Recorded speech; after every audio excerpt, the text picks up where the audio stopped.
Benvenuti nel libro più breve della Bibbia. In realtà un solo oracolo, un solo capitolo composto da 21 versetti che il profeta Abdia pronuncia contro gli Edomiti. Chi erano questi Edomiti?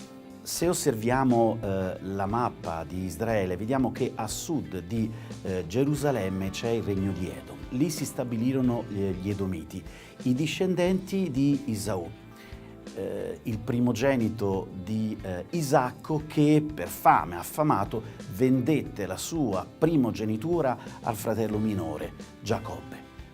Nel libro del Deuteronomio Dio ordina ad Israele di non odiare gli Edomiti perché sono loro fratelli. Non odierai l'Idumeo perché egli è tuo fratello, non odierai l'Egiziano perché fosti straniero nel suo paese. Nel libro del profeta Ezechiele troviamo questa indicazione che ci fa capire la ragione del libro di Abdia. Poiché tu hai avuto un'antica inimicizia e hai consegnato i figli di Israele in balia della spada al tempo della loro calamità, quando la loro iniquità era giunta al colmo. Dunque una storia travagliata, piena di divisioni, che trova il suo culmine. E l'inizio del libro di Abdia non lascia spazio al dubbio. Visione di Abdia. Così dice il Signore Dio per Edom. Udimmo un messaggio da parte del Signore e un araldo è stato inviato fra le genti. Alzatevi, marciamo contro Edom in battaglia. La rabbia del profeta Abdia contro i cugini edomiti è a motivo di quello che già aveva scritto il profeta Ezechiele.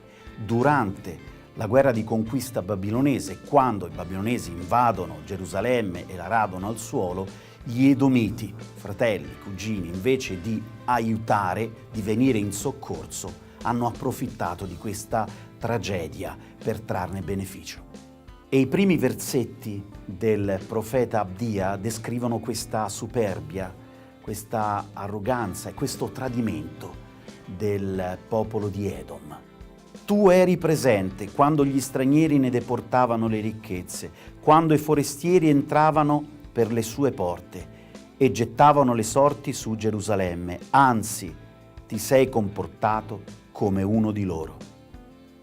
Poi seguono 3 versetti molto strani e in questi 3 versetti il profeta unisce in una sola parola un'invocazione, una condanna, ma anche un monito a Edom e alla sua superbia.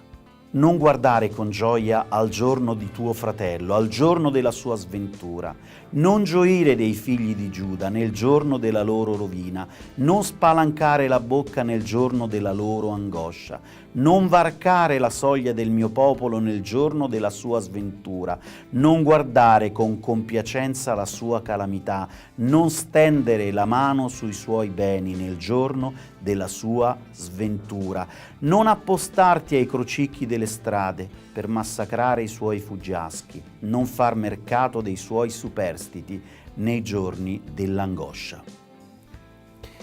Il piccolo libro di Abdia si conclude dunque con l'annuncio del giorno di vendetta del Signore. Edom è stato condannato dalle sue stesse azioni e il giorno dell'ira, della vendetta è vicino. Edom riceverà la punizione, la giusta punizione per il suo tradimento.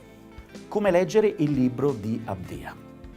A prima vista sembra un libro un po' strano, un po' lontano dalle nostre corde. In realtà però, se ci pensiamo, ogni giorno noi facciamo esperienza di qualcuno che sembra approfittarsi di noi, anzi l'esperienza dura del tradimento, qualcuno che ci tradisce. Lì quando avevamo bisogno qualcuno viene ad approfittarsi della nostra debolezza. Ricordate alcune parole che in quei momenti abbiamo cercato, parole di giudizio, di condanna, ma alla fine anche parole come finalmente se lo è cercato, se lo è meritato. Anche noi in fondo abbiamo invocato talvolta per i nostri avversari, per i nostri nemici, la vendetta.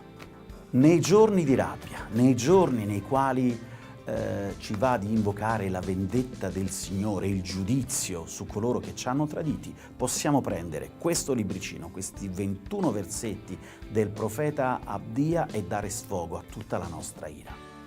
Ora io non so se la rabbia del profeta è ciò che ci possa aiutare, se la vendetta è un piatto che ci va di gustare quando il male si prende gioco di noi. La storia piuttosto ci insegna che è sempre meglio interrompere la spirale di violenza, di ritorsione e di vendetta. Anche perché, proprio nel caso degli Edomiti, i discendenti di Isaù che persero la loro primogenitura per un piatto di lenticchie, si comprende che la loro vendetta è un piatto che hanno servito molto, molto freddo ad Israele. Insomma, come ci dicevano più semplicemente le nostre nonne, il male che fai alla fine ti ritorna sempre. Buona lettura, ma con molta discrezione.